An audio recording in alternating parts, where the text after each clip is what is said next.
Hi friends, welcome to our channel. ఇవాల్టి simple and tasty recipe వచ్చేసి ఒక మంచి బ్రేక్ఫాస్ట్ రెసిపీ అండి.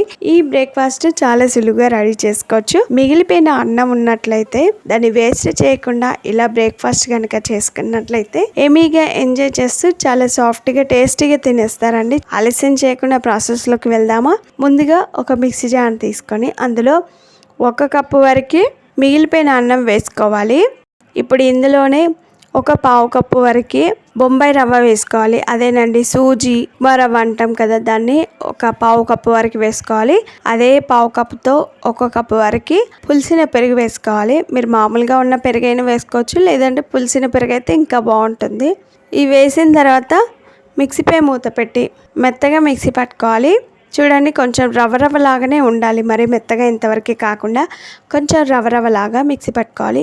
ఇలా మిక్సీ పట్టుకునే ఈ మిశ్రమాన్ని అంతా కూడా మిక్సింగ్ బౌల్లోకి తీసుకోవాలి. ఇప్పుడు సన్నగా తరిగిన పచ్చిమిర్చి ముక్కలు వేసుకోవాలి. క్యారెట్ తురుమును కొంచెం వేసుకోవాలి. అలాగే సన్నగా తరిగిన ఉల్లిపాయ ముక్కలు వేసుకోవాలి. అలాగే కొత్తిమీరను కొంచెం 1/2 టీ స్పూన్ వరకు జీలకర్ర, కొంచెం ఇంగువను కూడా వేసుకోండి. ఒక 1/2 టీ స్పూన్ వరకు వేసుకోవాలి. రుచికి సరిపడా ఉప్పు వేసుకోవాలి. ఇవి వేసిన తర్వాత మనం మిక్సీ పట్టుకునే మిశ్రమానికంతా మనం వేసుకున్న వెజిటేబుల్స్ కలిసేలాగా బాగా కలుపుకోవాలి. చేయితోటే ఇలా మ్యాష్ చేసుకుంటే బాగా కలుపుకోండి. చూడండి, మనకి ఈ మోతాదులో ఉంటే సరిపోతుందండి. మరీ లూజ్గా మరీ మెత్తగా మిక్సీ పట్టకూడదు. నీళ్ళు అయితే అస్సలు వేయకూడదు. పెరుగులో ఉన్న తేమతోటే పిండి అంతా కూడా బాగా కలిసిపోతుంది. చూసారు కదా, ఈ విధంగా పిండి ముద్దలాగా రెడీ చేసుకోవాలి. ఇలా పిండి ముద్దలాగా రెడీ చేసుకున్న తర్వాత కొంచెం పిండిని చేతిలోకి తీసుకొని ఇలా చూపించినట్లు బైట్స్ లాగా రెడీ చేసుకోవాలి. మీరు కావాలనుకుంటే రౌండ్స్కైనా చేసుకోవచ్చు. నేను ఇక్కడ కట్లెట్ షేప్లో చేసుకుంటున్నాను. హోల్స్ ఉన్న బౌల్లోకి తీసుకోవాలి. వీటిని మనం ఆవిరి పైన ఉడికించుకుంటున్నాం కాబట్టి ఆవిరి పట్టించే పాత్రని, పై పాత్రని, హోల్స్ ఉన్న పాత్రని తీసుకొని కొంచెం అడుగు భాగంలో నూనె రుద్ది ఇప్పుడు మనం రెడీ చేసుకున్న ఈ చిన్న కట్లెట్స్ని దానిలో వేసుకోవాలి. ఆవిరి పట్టించుకోవడానికి అడుగు భాగంలో ఉన్న పాత్రలో కొన్ని నీళ్లు పోసి ఇప్పుడు ఈ నీళ్ళని మరిగించుకోవాలి. నీళ్లు మరిగేటప్పుడు మనం రెడీ చేసుకున్న ఈ కట్లెట్స్ని మరుగుతున్న నీళ్ళ పైన పెట్టుకొని మూత పెట్టి 10 నిమిషాల పాటు ఉడికించుకోవాలి. ఇవి పూర్తిగా చల్లారితేనే తీసుకోవడానికి ఈజీగా ఉంటుందండి. మనం వేడి మీద తీసినట్లయితే విరిగిపోతాయి. చల్లగిన తర్వాత ఒక్కొక్క దాన్ని తీసి చూసినట్లయితే చూడండి ఎంత ఈజీగా వచ్చేస్తున్నాయో. తీసుకోవడం కూడా చాలా సులువు.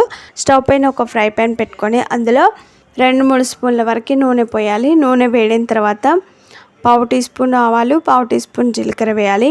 అవి చిరపట్లు ఆడేటప్పుడు 1 రెమ్మ కరివేపాకు వేసుకొని క్రిస్పీగా ఇంతవరకు ఫ్రై చేసుకున్న తర్వాత ఇందులోనే 1 స్పూన్ వరకు నువ్వులను కూడా వేసి వీటిని కొద్దిసేపు ఫ్రై చేసుకోవాలి.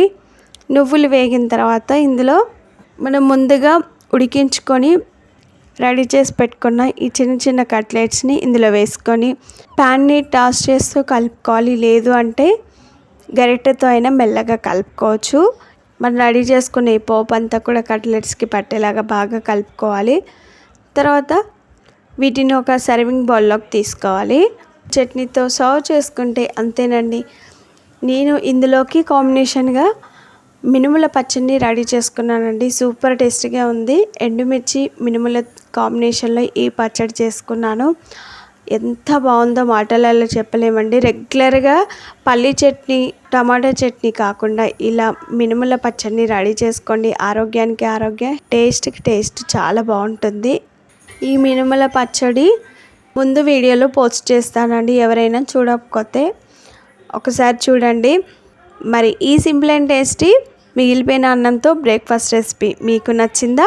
ఆలస్యం చేయకుండా లైక్ చేయండి. ఫ్రెండ్స్ కానీ రిలేటివ్స్ కానీ షేర్ చేయండి.